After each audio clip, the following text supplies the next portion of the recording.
Welcome back, everybody.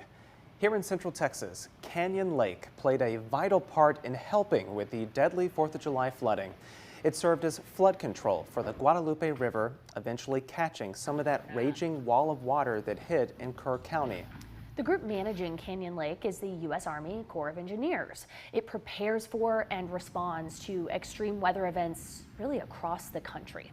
Joining us today to discuss their work is Lieutenant Colonel Nate Weander. He's the Deputy Commander of the New Orleans District. So welcome and thank you so much for being here today. Thank you for having me. Let's first talk about the flooding we've seen in Central Texas, as it's on so many folks' minds in our area. Talk about some of the ways that you all were involved after that disaster. Yeah, after the recent tragedy, the Army's been involved in several ways. Primarily we have both National Guardsmen and women from both Texas and Arkansas that immediately responded, which is really kind of the hallmark of the National Guard, being able to have that capability and get boots on the ground immediately, reduce human suffering. And likewise, I know the local districts from the U.S. Army Corps of Engineers are continuing to monitor water levels and reduce risk for the remainder of the population.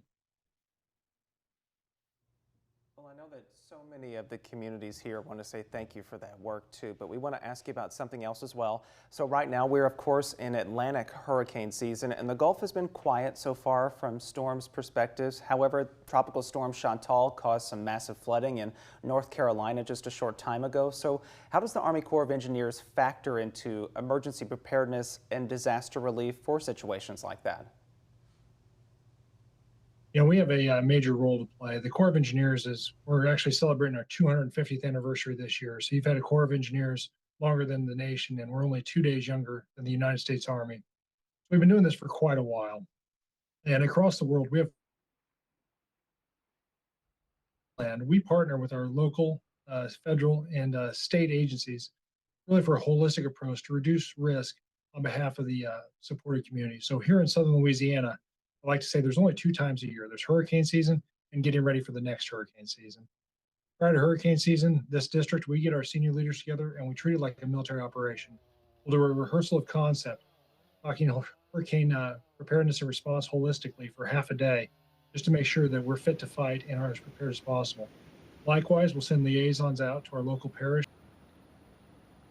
Last week, we participated in a readiness exercise with the governor in Baton Rouge. So we're fit to fight, and we take this extremely seriously, and definitely have a role to play. And that goes for the other 43 districts as well.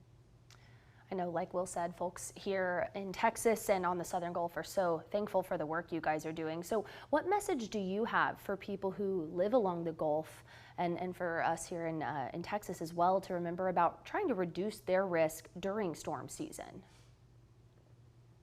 That's a great question. In the Army, we talk about readiness. Are you ready to execute your wartime mission tonight or tomorrow morning if you have to? And that's really how I look at these. So I just ask your viewers to have a good hard look at their family. Be prepared if you have to be. So take a good look across your family. Is anyone on medication? Are you on medication? Make sure you have adequate supplies on it. Always a good idea to have a good battery-driven flashlight, not just a cell phone, with extra batteries and maybe even a battery-driven radio in case you lose power. Not a bad idea to have a USB charger. If you do lose power, that you can keep your devices charged and continue to communicate. I ask everyone to consider, if they do need to evacuate, it may be wise to have 3 or 4 days worth of clothing and supplies on hand and pre-packed for every member of your family. Just so when you enter a stressful situation, you're not going through that additional level of stress. You're ready to go. You can just grab and get on with your life.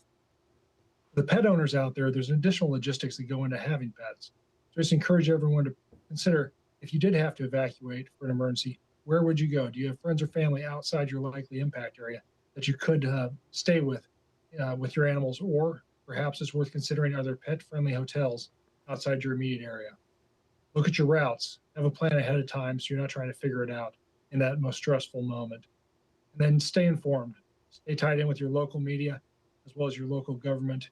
And if you're asked to evacuate, please do. It's not worth the risk.